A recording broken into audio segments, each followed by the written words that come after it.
The latest on this school shooting in Nashville, Tennessee. Police right now with an update. Let's take a listen in. Pre-K through 6th graders.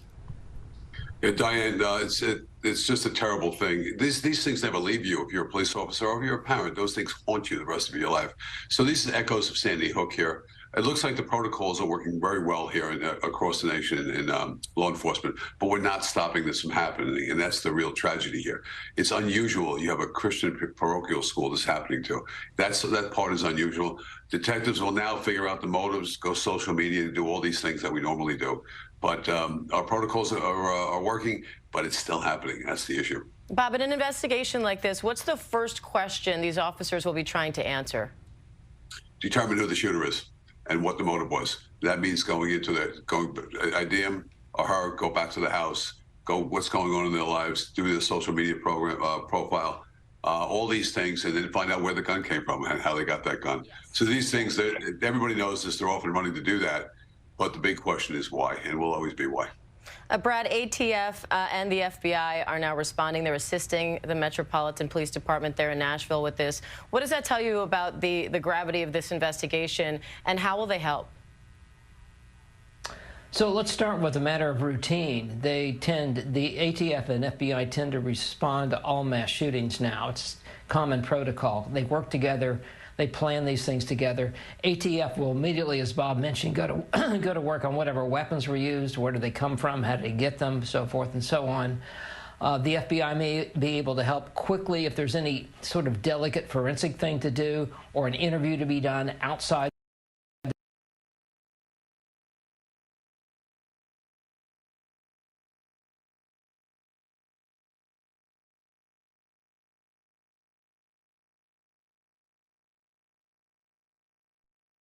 I'll be somewhat surprised if the shooter's not connected to the school some way. I assume he's a little older. These are all younger kids, but we'll see how that plays out. But the FBI may also be able to help them with that. And Robert, it feels all too often that we have to talk about stories like this. What do you make of the frequency with which this is happening, not only in public places, but now in a school, once again, a school full of young children? Diane, is picking up. It's not slowing down. It keeps getting worse. They know they're going to be confronted at some point by police officers armed and ready to terminate this act, but they're still doing it. So the motive is overdriving common sense.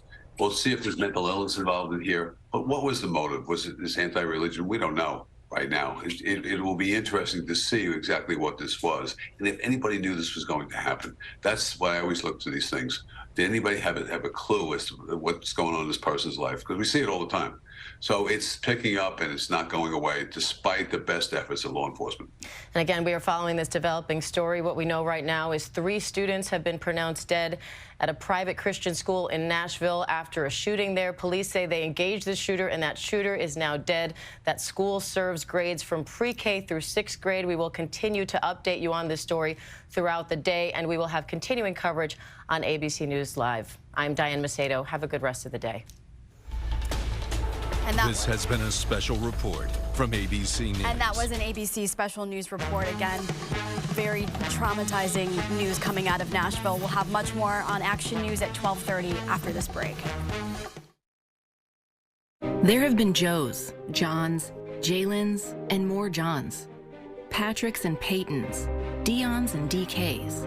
There have been JJs, TJs, AB and CJs. There have been 80 years of drafts, thousands of names called. Jerry Rice, Eli Manning, Sauce Gardner. But there's nothing like hearing yours. It just gets your goosebumps going a little bit. This night represents hope.